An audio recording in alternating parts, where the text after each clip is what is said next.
It is actually what you are talking about, brother, in Surah 49, chapter 49 of the Quran, verse 13. Actually, there was a time says that as well where the Muslims were being persecuted, and some of the Muslims, Prophet Muhammad, he ordered them to go to, is it Abyssinia. Abyssinia, Yes. the Christian king. Yes. And he said, he is a just king. He is a person that delivers justice. And they went, and this is what happened. They found justice from a person who's not a Muslim. Why? Because Muhammad, the Prophet Muhammad, he also recognized that there are others who aren't Muslims who do deliver justice, who are just people. So there's no that we are Muslims and we are the only ones that are better at providing justice. No. Where there is justice, as the verse earlier mentioned, justice is natural to everybody. It's the same. We don't have just justice for just Muslims, but justice is equal for everybody. Because we all feel the same. We all have the same feelings.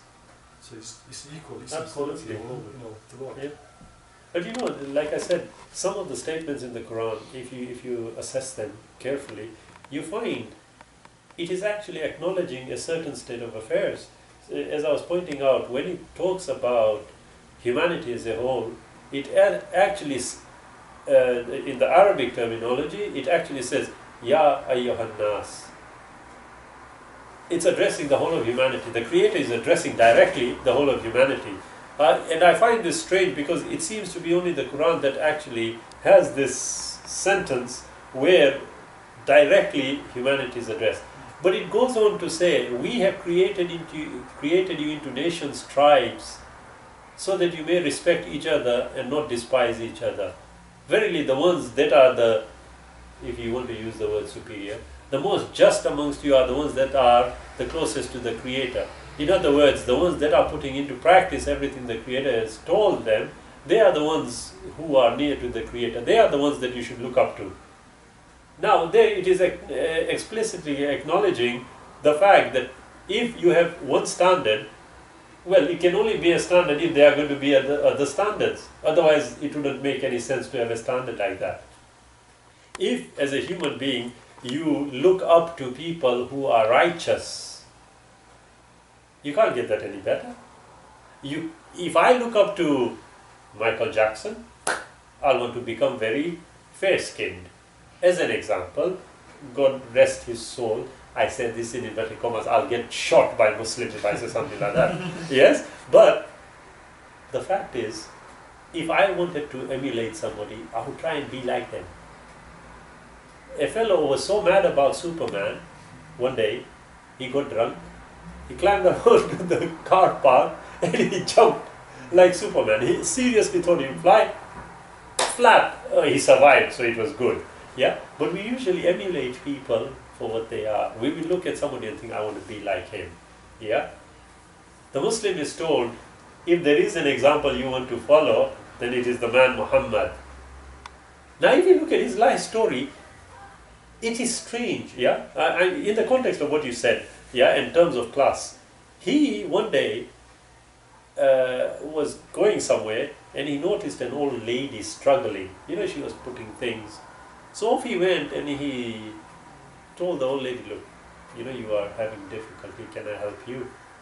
And the lady was glad that there was somebody who was helping. So he started helping her, getting things sorted, and all the while she kept on telling him, look, you are such a nice man, and I don't want anything bad happening to you, but there's a man called Muhammad down there, yeah? She's thinking about this man, he's this, he's that, everything negative, and the Prophet doesn't utter a word to her. He completes everything for her, and she tells him, she says, you are such a nice man, you have done all this, at least tell me your name before you go. Yeah, and he says, well, I'm the very same man that you have been talking about up to now. Now, you know what you said at the start about observation? She heard that he was like this. She is seeing what he is like. And when she saw his actions, his mannerisms, she took on the message and embraced what he brought. So, to me, I always say you are absolutely right. Islam actually explicitly acknowledges the fact that there are issues within human beings, but this is how you must address them. one of the things that actually, before I went away and I watched it, and it kind of clicked quite a bit as well. Do you know Tommy Robinson, who was the leader of the EDL? Did you see his documentary that he did? I haven't, no. No, so he did last year. He was invited. He was on a panel show, and he was invited by Mo Answer. Yeah, Yes. wrong side. Yeah. To come to mosque and watch him pray and eat with him afterwards. Yeah. And he said, fine, whatever. Yeah, I'll go and do it. So then the BBC were invited down to follow him, and Tommy Robinson going on a journey where he met Mo Ansar, and he called him No Answer because he's got no answer to anything. Yeah. And they went to he went to a mosque. He met some Muslims. They talked to each other.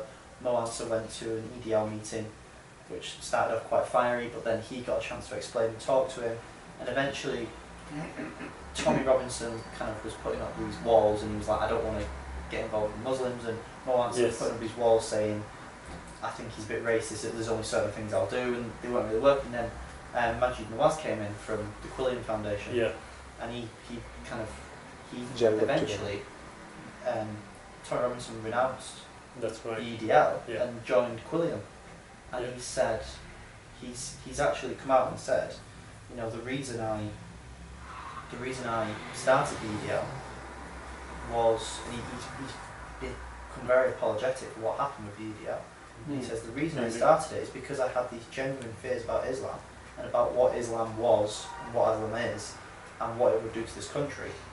And I started that as something that I didn't really understand, and then it turned into this street movement, which he was quite happy with, and then it became, instead of being something about genuine fears about Islam, it became racist. Yes. And he said he just kind of went along with it, and he didn't really know what was happening. And when he actually, this is what he never ever did at any point, was try and seek answers from the Muslim community about what Islam actually was. And when he was shown that and enlightened about that, he went, oh, right, okay. Was this on BBC? Yeah, he went, Yes, it is. He goes, I missed it, yeah. I remember that. It is at on the end of it, YouTube. he You can goes, find it. oh, Is right, it? actually, this is not what I... Yeah, We get that question Absolutely, all the time. We get And asked questions. this is one of the reasons, because I thought, you hear all this, and surely it can't be. Surely shouldn't we sometimes think that today, especially since 9/11, why is the media portraying this violence side of Islam? Do we not, as human beings, we should actually at least consider this angle as well, I'd say. That why always, why say as a human being, a criminal act is a criminal act? If throughout the past, say 100 or say 50 years, the criminals in this country, whatever crimes they've done, paedophilia, robbery, murder, etc., not one headline will say Christian murderer, Christian paedophile, so on and so forth. IRA, but never the word will, the actual label Christianity will not be used. Anytime this happens to be Muslim, the media is automatically putting the label Muslim, terrorist, or whatever. Now that inflames people. The hatred that the likes of Tony Robinson and his group, these people are feeding this off this information. And all that's happening is they're burning up inside with all this hatred, and they're looking at the Muslims that all of you are terrorists, all of you are like this. It's all the negativity that they're watching and hearing all the time about Islam. You see what I'm saying? So it's not sometimes fair that the media is always labelling any crime, and it happens to be a Muslim, and they always put the word Muslim. But all Tommy Robinson needed to do was have a Muslim reach out to him and say, come to mosque, come to dinner with me, we'll have a chat. And he did, Eventually and accepted it. Yeah. And it just showed so clearly that what breeds this hatred is ignorance and a lack of communication. And what's needed is some kind of communication between Yeah, you need to build and bridges. they need to be able to have that meeting Yeah. where you get the EDL members and you get Mo Answer at the front, and one EDL member can put their hand up and they can say, why are you all terrorists? And you can go, well, we're not, and this is the reason why, and then the guy can feel a bit silly for asking the question, and they can have that open and frank discussion. And that's what's I think that's what's needed. Is that communication, I've looked into this that quite openness. often myself, and I've thought about it a lot, that the media will have a lot of programs on question times, and in relation to wars going on in Iraq or wherever. Now, a lot of there's always a cycle. Now, for example, we have this new group, ISIS, all of a sudden, appearing in Iraq. Which we've armed in Syria, and they were fighting. All this conflict and violence is going to go on and on and on our screens. And people have been fed this on and time again. Now, No, what I always say is now, you've met us, and you've had to ask some questions, and you probably have had some questions answered, I hope.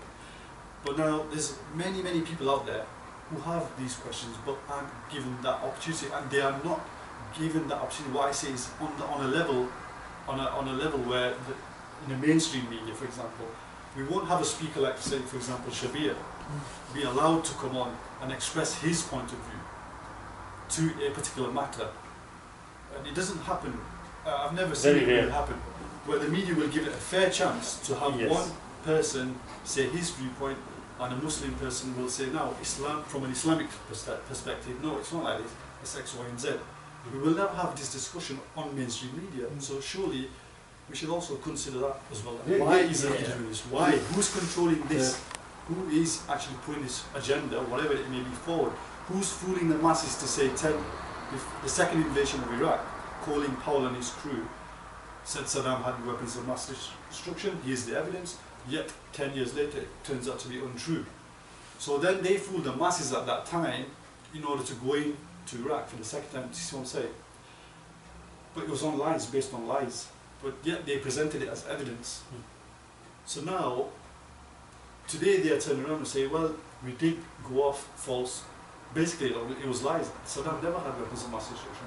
So what I'm trying to say, let's look at what they're telling, they're feeding the public something else, but yet they are gaining something in return. What I'm saying is, if we look at it, it's about economic control, oil.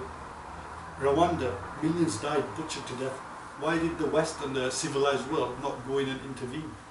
Why not? Because there's no resources. Look at human history, thousands of years. A stronger group of people will go to a weaker group for the resources. America, before the indigenous population was what we know as Red Indians. Australia, Aborigines. It's time and time again throughout human history, people, the powerful will put out something out there to the masses that this is the reason why we're doing it, but behind the scenes there is totally something different. So we, as human beings, if we look into it properly and deeply, we'll see that there's a different game going on. Ukraine, at the moment, there's an issue there with Russia. Now, why do we not have the same, the world powers getting together and trying to do something about that? It's something political, something going on behind the scenes. It's about economic power again, this gas. So that's all I want to say. If we look at it deeply on that level, there's something going on, and it boils down to that control, that economic power.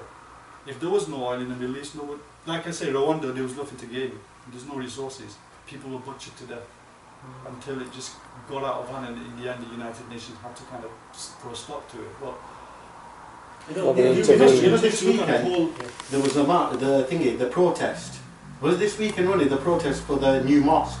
That was people I saw that on news. I was there, and then a guy came over to me, and the police was all there, and he comes over and he happened to a very good friend of mine. Yeah, he's openly racist as well. And he started having a conversation, and I still remember it. He worked for me at Cable, and I was manager. And he turned around, he used to say to me, he goes, Bill, you know what? He goes, I don't like Pakis, but you're okay. He was saying that, and I actually booted him off my Facebook because of some of his, like what he was coming out with. Yes. And on my Facebook, I've got a mixture. I've got Muslim, non-Muslim, I've got all my friends from all over the world are actually on there. Yeah, and and I took him off, and then he goes, oh, I've been looking into Islam after the thing. I go, no, why do this? And then all I did, I asked him, I go, look, have you got a faith? Do you believe in God? He goes, no. I go, there's no argument. I can't have no thing is because if you believe in God, you want it because it's the word, it's the house of God, Yes. And after when he worked, and then the police, he said something, and the police came and they corrected him because he knew was the main troublemaker. He was a leader of all that. What was the problem? What was the problem? The problem was, that they actually the mosque has become too small, and they need to make it bigger. They need to extend it, so they can have it. And the problem that some of the locals were having was parking. Okay. Yeah, where's everybody going to park? Even though the same number of people are still going to come to the mosque, Yeah, there's no people There from won't be any outside. change, No, it's yeah. not going to be any change. But they were saying, oh, there's 100 places. But then what's happening? A few of the right wing or left or whatever. I mean, there are a few of the EDL and that they've got hold of it Oh. and they've come down. I thought, yeah, no more mosques and stuff like that. But Oh, then right, we yeah, were. yeah. I was giving out information and literature, and I was speaking to a few people. Go, look, this is what our concern were. And you go, then they go, look, we feel ashamed that they've come and hijacked it. Yeah. They've come and hijacked Of our thing, and it was meant to be a peaceful protest to say that, and they've come from nowhere. And Wayne, Wayne Riley, I know him really, really well. I know him inside, and I know his wife and everybody. And he worked for us for many years until he went to work with his father. And when he came over, and he go, "Do you look into it?" I go, yeah. And he goes, "Oh, I've read the Quran, I've read the Hadith." I go, "What do you think?" And I go, "Look, have you got a religion?" He goes, "No." I go, "There's no argument there. This is the word. You know, this is where they Yes. mention God. You know, this is a house of worship. They worship the same God that Jews, everybody Yes, worship. correct. This is the same house." Yeah. And over again. And then he like went over. Then it went peaceful. And the policeman goes to me, should become a policeman. Because I kept everybody quiet. On my end, I kept everybody quiet. You should join the police force. He goes, "Thank you very much." I was no, what did we told them? Because media, they were causing all it, and I could see the Granada, I think Granada reposted it, and they had the camera pointing right at our group. Yeah, right at our group, but our group was totally peaceful, nothing at all. Yeah, I think apart from one thing that they said was, they said Muhammad is a pedo, they said something Yes. like that, and there was a bit of eruption, then it went down. Yeah. And then in the media, they said, oh, they had to keep them totally apart. Yeah, well, And it wasn't, it was just like sensationalised. there, and nothing, and it was Yeah. 1 hour, and they all went, we were there. And we just saw how everything was twisted, you know. Oh yeah. And you look at it, and the locals, they were chatting to us. They No, did not have a problem. You know, it is strange. You know, brother, you were saying, as a Muslim, if I have to defend you for the right reasons, then I have to be prepared to lay down my life. Yeah. No ifs and buts about it. Yeah? That kind of understanding is developed because I explicitly acknowledge the existence of a creator on a reasonable basis. If it was not for that, I would find absolutely no justifiable reason to lay down my life for somebody else. Yeah? But if I am prepared to do that on that basis, then anything else in my life I should ensure is associated with the very message that allows me to develop myself to the extent where I can be prepared to lay down my life for a right cause. Now, many people do that without necessarily having a belief in the Creator. The question arises is this, that if I am aware of the Creator at every instance, then the idea of saying something, thinking something, and doing something is going to be governed. So I can, to the rest of the world, make them think that I'm a real hero. Okay? But my intention may not have been that. It may have been something completely wayward. As a Muslim, as you said, you know, so many people, if you look at it at a certain level, the media have got their own agenda, the politicians may have their own agenda, everybody has got their own agenda. When Tony Blair said a 45-minute window we have with Saddam Hussein, what was that based on? Evidence? Well, Taxi driver in Baghdad. yeah, yes, that's what it was. But the amazing thing is that the Solicitor General, the Attorney General was actually consulted. A legal opinion was sought, and on that basis, they decided to take the action. The question is therefore asked: that legal opinion was provided on evidence that was provided by them. Who sought the legal opinion? Does that make sense? It's illogical. How can you do that? Yeah, independent evidence verified, then opinion sought, understandable. But where they give it themselves, there are going to be agendas. Today we have got the ISIS we are talking about. Yeah, the Islamic State of Iraq and the Levant or Syria. Okay, who are they? Where did they appear from? No, they were there. They were in Syria. No. Yeah, Oh, right, no, I okay. know. I'm just saying. Okay. Where did they come from? Oh, they are an offshoot of Al Qaeda. Who is Al Qaeda? Oh, they are X, Y, and Z. Can we verify any of this? I certainly cannot. Yes. And my view is that until I can verify, how can I formulate a reasoned opinion on it? I can't. I really can't, sincerely. You know, somebody sent me a video and says, Shabir, disgusted. He was an atheist gentleman who has sent me this. Yeah, and he says, when he decides to come, he posted a video, okay? Stop spamming? No. Giorgio Armani. Yeah. Yeah? He says, I'm sick in my stomach, Shabir. Why aren't you criticizing this? And he's sent me a link. So I clicked the link. As soon as I saw what I anticipated was going to happen, I switched the video off. What was the video? Some people being shot dead. In Somewhere in Iraq. Okay. Now, he's asking me to criticize it. I'm thinking, well, if I take that standard to criticize, then I'm going to have to jump off a building because I'll be criticizing everything every second. Yes? But I can see the point for why he has raised it, why he has sent me the video. I mentioned it to a friend of mine. He says, I saw it 2 weeks ago. I thought, well, that shows I'm a bit behind when it comes to issues like this. Okay? But what am I going to gain by watching a video where there are a bunch of people who have taken guns in their hands and they are shooting people dead? What is it going to show me? What am I supposed to learn out of this? Yeah? The first question that comes in my mind is, okay, if it is an incident, okay, and these people, if they are alleged perpetrators, they need to be brought to justice. Who is going to bring them to justice? I certainly cannot, and I know the British government, on whom I am reliant, cannot either. But somebody has got to bring them to justice. The question I ask myself in the final analysis is that if these perpetrators, yes, escape justice, is that the end of it? Is that how I'm supposed to logically think?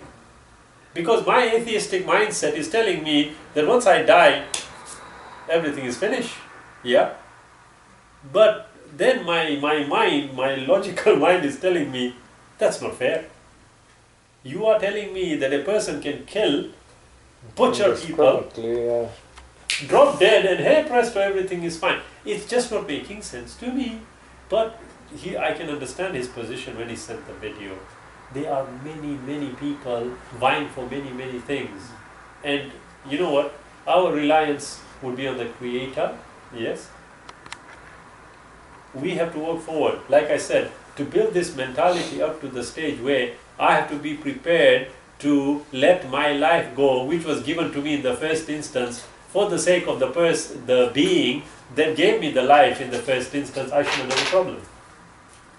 It sounds quite, to a lot of people, it sounds a very odd way of thinking.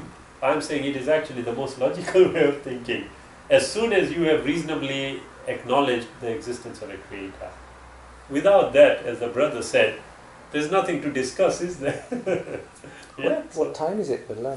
Coming to time. It's 9:38. 4, 5, I think Nearly we should be time heading for Maghrib. to the We'll Maghrib. we'll make our way to Is there a the cash machine on the way down to the Taj Mahal? there's What's that for? I was about to ask, what was the cash What do machine you need for? money for? Don't worry about that. No. You can give me the money, I don't mind. I'll take it, no problem. Next time you come here, we'll go. Yeah, we'll go to you. We'll go Yeah. on then. Yeah, don't worry about it, sir. Yeah, absolutely. So we are far, absolutely. if you Absolutely. just give me this Absolutely. very short couple of minutes. Yeah. I know you say you're atheist, but do you kind of, what are your thoughts on, for you now, is there a created, what do you feel that, Position. the Quran, You put him on the spot there. you kind of had a rethink? No, for me, there is no. For me, there is evidence both ways as to whether or not there can be a creator and there cannot be a creator. And I think that a lot of the time it takes a leap of faith to say, I see this, therefore, you know, this seems like it's been created, so therefore I think there is a creator. With me, I can see there being I can understand the idea of there being a creator. At the moment, well, I don't believe it. I can see why people do believe it though. But the thing that I can't quite grasp is the idea of a benevolent, all-powerful God. That's the thing that I have more trouble with when you see suffering in the world and hardship. And that's something that a lot of people. That's a good question. We've had this conversation many times. I think that's a good question after Namaz. We can carry on with this answer, but very briefly, if Shabir wants to touch upon it, he can do. But this is something. If you want me to touch up on it quickly, go ahead. no, how I said to everyone, you've got to ask yourself, is this a logical argument or is it an emotional argument? You've got to ask yourself, why is God letting these things happen? And for you to know that, you've got to believe in God. You've got to believe in God to know why this is all happening. But there's many reasons. You'll have to use a purpose of life. When Shabir said that little statement earlier on, that these bad things are happening because God allows it, or then you turned it and said that bad things if God exists, why is the evil? I said, okay, let's take God out of it, why is the evil? Exactly. So now it's something there. If we're using that to prove or disprove, you know, the existence of God, we're trying to prove or disprove the existence of God, not the existence of evil. I'm so glad you said it. But your very issue is why the issue of benevolence and the all-powerfulness of the Creator is based on what you consider to be evil. Well, there's evil amongst humans, but then there's also things such as natural disaster, disease, suffering. Again, if there was a God, I mean, I can come to terms with the idea of there being a God. Yeah. Why? But what I really struggle with, I mean, I struggle with the idea of being a God, but I can understand that. What I really struggle with and can't really understand is the idea of a God that is at once. I can understand that there's a benevolent God, but he can't be all powerful. Or I can see the idea of there being an all powerful God, but him not being benevolent. Right. Consider this. You are absolutely right. If the logic is applicable here, I would ask you this. As a person, I am being given this idea of a creator. And when I ask the person who is giving me this idea, what do you mean a creator? Yeah? So if I were to just ask Irfan, if you don't mind, brother, what do you mean by a creator? What would you say? If I told you, I said, okay, what is a creator? You just told me there is a creator. Yeah? Creator, what do you mean? What is a creator? To me, my logic is telling me, wait a minute, if there is a creator, then logic dictates that I, using merely my faculties, cannot determine on a definitive level what the creator is. Can I? I can't. It's logically impossible. What I can, however, suggest to myself on a logical footing is that, well, if there is this creator, it is patently obvious, logically speaking, that this creator cannot be seen by me. Logic dictates. Why am I saying that? Because if there is a creator, then logic is also telling me that the creator will be able to have awareness, and I'm using this in the context of language, have awareness of even the extremes of the universe. Am I correct? But not only the extremes of the universe, but according to our current understanding, even at the subatomic level. Am I correct in thinking that? Yes, I am. But then I would also consider the fact that, okay, the universe, the way it is today, if I were able to understand absolutely every aspect at the subatomic level, below that, yes, get down to what is considered a theory now of string theory, yes, about waves. If I were to consider all that, then logic tells me that whoever the creator is cannot be part of that creation. Logic dictates that. The question is, if my logic is being followed logically speaking, then logic dictates to me that the only way I will establish and understand what the Creator is when the Creator tells me what the Creator is. Isn't that logical? What do you say? But because the Creator is not a part of his own creation, No. the only way to establish. I'm not. Okay, Simplify it. yeah, no problem. This telephone here, the mobile phone I'm using. Let me just give an example that I used with a gentleman, an atheist gentleman, yeah? I told him, let's consider this for a bit, yes? You have the ability now to build a model like the Earth, yes? And in it, you place some very, very advanced robots, just as an example, okay? And these robots, because they have been programmed, yes, to be able to formulate a conclusion, then build other questions based on the conclusions, yes? You have built it and you stuck them inside. They now come to the situation where they have asked the question, I wonder if there is a creator. Yeah? One of them says, nah, there can't be, no chance. The other one says, yes, but it's worth considering whether there is one who made us. Yeah? The question I asked my my atheist friend was this, that according to the observations of the robots and their surrounding, will they be able to prove your existence? What would the answer be? No. They can't, can they? But are you not there? Not unless they have an awareness of me being there. But are you not if, there? If they can look up and see me and I'm looking down on them. But as I just said, if you have contained it, they are inside, Yeah. everything they can observe. Based on that, can they prove your existence? No, they can't. The question is, are you there? Yes, you are. Yes, but Yes, you are. But now the question is that if they are asking the question and based on their observations they can't establish the existence of a creator, the next logical thing I would ask is, if a message comes claiming to be from the creator then will tell you how you must understand what the creator is. Isn't that logical? not necessarily. I mean, the box could be in a room with 25 other people, and it could be like over there. Brilliant. You could be saying, Yes, I'm the creator, do this, and this. And Absolutely. whoa, no, that's not what I meant at all. you are absolutely Yeah. right. So the only way you'll be able to do that is to test it. Okay, so So you'd have to test the message. And logic will dictate for you, like I said at the start. As an atheist, I can ask the question. Here's a real, this example I'm using is a very, call it a stern example, very quickly. Yeah? One day I walked into this room in a garage, okay? And this fellow, there were 4 or 5 of them, having a laugh and a joke. And I walked in, yes? The guy tells me, he says, Shabir, are you married?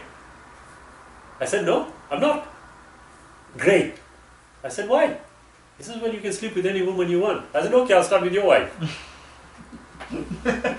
You should have seen that. Suddenly, well, there was a logic there. He just told me you can sleep with any woman. I'm saying, okay, I'll start with your wife. Why did you find it a problem? Why is it a problem?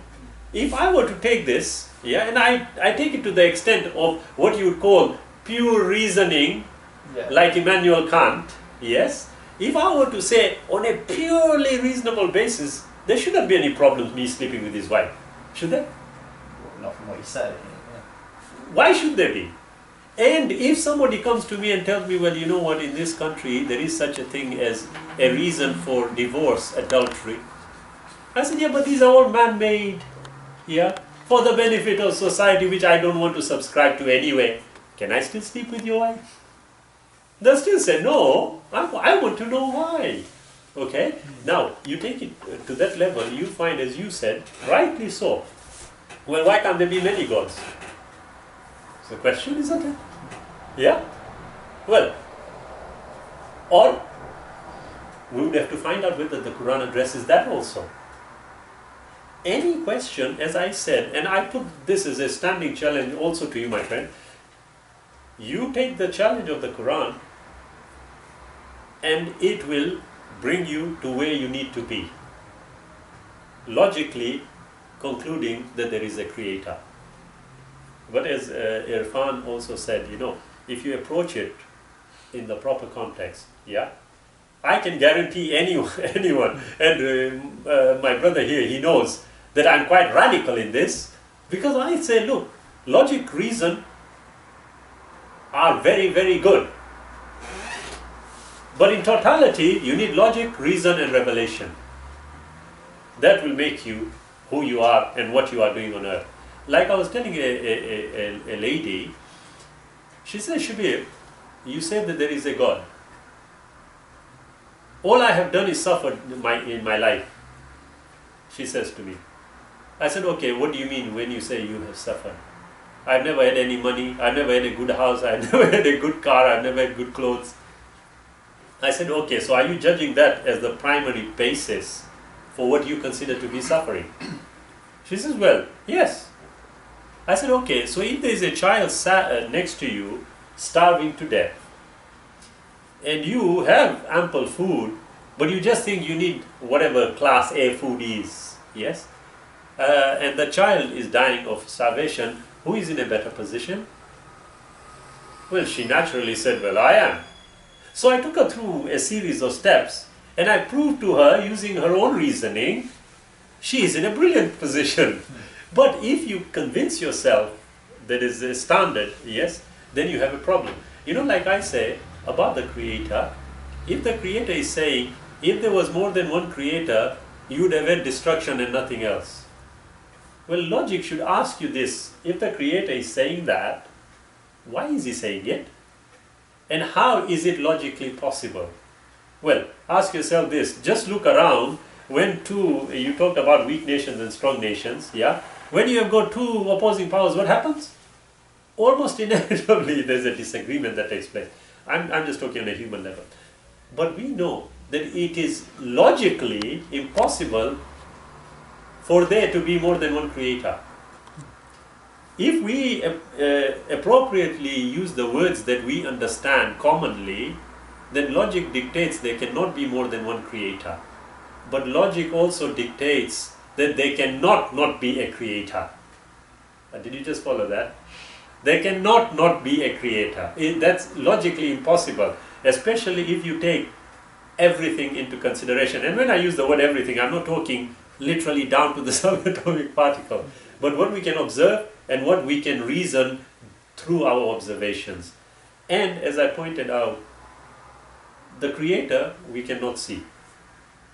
Okay, if we cannot see the Creator, how are we supposed to know the Creator is there? Yeah? Again, the Quran addresses this. Yeah? It says in 42:51, it says the Creator, yes, cannot be seen, but by way of messengers, by way of inspiration, from behind a veil, because this is what happened to Moses, yeah, there are certain ways of how the Creator will communicate with humanity, with the creation, yeah. That statement is then supported by things that we can reasonably assess, understand, and formulate a conclusion on. My view is that when you say, okay, you know, I can an all-powerful God, but then benevolence, all benevolent and all, no. My logical response would be that, look, I agree with your reasoning, but it is flawed. The reasoning is flawed. Why is it flawed? Because if you want to understand the Creator, whom you have acknowledged is beyond your physical perception, then logic ought to dictate to you that the only way you will establish the existence of that Creator is when the Creator tells you what the Creator is. Can we go and eat first? Just something to think about. Inshallah, continue. What time is it now? It is 5 to 10. We'll just make it to the masjid, inshallah. Yeah. Yeah, yeah.